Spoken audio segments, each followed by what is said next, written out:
ဒီနေ့ကျွန်တော်ဟိုပါပေါ့ခွေးလေးတွေပေါ့နော်ဒီကျွန်တော်ရဲ့ပိုင်ဆိုင်မှုကိုကာကွယ်ပြီးတော့ရန်လိုတိုက်ခိုက်တဲ့ဒီ resource guarding aggression ပြဿနာလေးကိုကျွန်တော်တို့ဒီအငယ်လေးတွေမှာစပြီးတော့ကျွန်တော်တို့ဘယ်လို train လဲပေါ့နော်အဲ့ပြဿနာလေးမဖြစ်အောင်ပေါ့အဲ့ဒါလေးကိုကျွန်တော်ဗီဒီယိုလေးနဲ့ရိုက်ကူးပေးခြင်းဖြစ်တယ်ဗျာနော်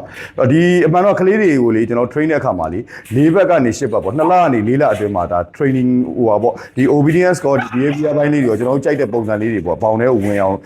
လောက်ရမယ်အချိန်ကောင်းလေးဖြစ်တယ်ပေါ့နော်အလုံးနိုင်တဲ့စွမ်းရည်လည်းသူတို့အဲ့အချိန်မှာအများအကောင်းဆုံးအချိန်လေးမှာဖြစ်တယ်ပေါ့နော်အဲ့တော့ကျွန်တော်ဒီအစာကျွေးတဲ့အခါမှာသူတို့တခါလေကျွန်တော်ဘယ်လို control လုပ်လဲဆိုတာလေးဒါတကယ်ချင်းတို့ဘုဒ္ဓတာလေးအောင်ကျွန်တော်တင်ဆက်ပေးခြင်းဖြစ်တယ်ဗျာနော် okay စလိုက်ကြအောင်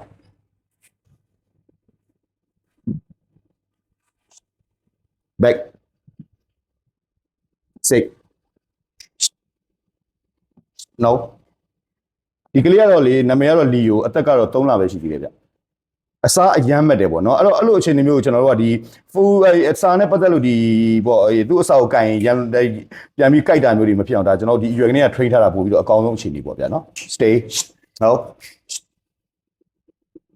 stay okay free okay အဲ့တော့ကျွေးနေတဲ့အချိန်မှာလည်းကျွန်တော်ကဥမာအဲ့လိုပေါ့အစာကိုလေအဲ့လိုဟိုချက်ချင်းဟို break လောက်တာမျိုးလေးတွေပေါ့လုပ်ပေးပေါ့နော်အဲ့တော့ကိုကျွေးမရတယ်ဆိုတဲ့အတီကို control နိုင်လေးကျွန်တော် train ဖို့လိုတယ်ဗျာနော်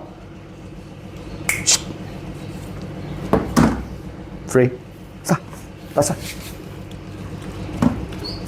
အဲ့တော့ဒီလိုအခြေအနေမျိုးလေးတွေကိုဒါကျွန်တော်တို့မိတ်ဆွေတို့အနေနဲ့ခွေးလေးတွေစမွေးပြီဆိုရင်ကျွန်တော်ဒီ2လကနေ4လအတွင်းမှာပေါ့နော်ကိုကလေးလေးတွေကိုဒါမျိုးဒီလိုမျိုး training လေးတွေကိုလုပ်ထားဖို့လိုတယ်ပေါ့အဲ့တော့မှလည်းဒီမကောင်းတဲ့ဒီအခြေအနေမျိုးလေးတွေမှာကြီးလာတဲ့အခါမှာဒါဟိုကိုကကောင်းကောင်းကင်တွယ်နိုင်မယ်ပေါ့နော်ရှိပပြောင်းနိုင်တယ်ပေါ့နော်အဲ့ဒါလေးကျွန်တော်ဘ ഹു တုဒအဖြစ်ရိုက်ကူးတင်ဆက်ပေးခြင်းဖြစ်ပါတယ်ဗျာဟုတ်ကဲ့အားလုံးကျေးဇူးတင်ပါတယ်ကျွန်တော် high fight training ဆိုတာ founder မျိုးပဲမှာ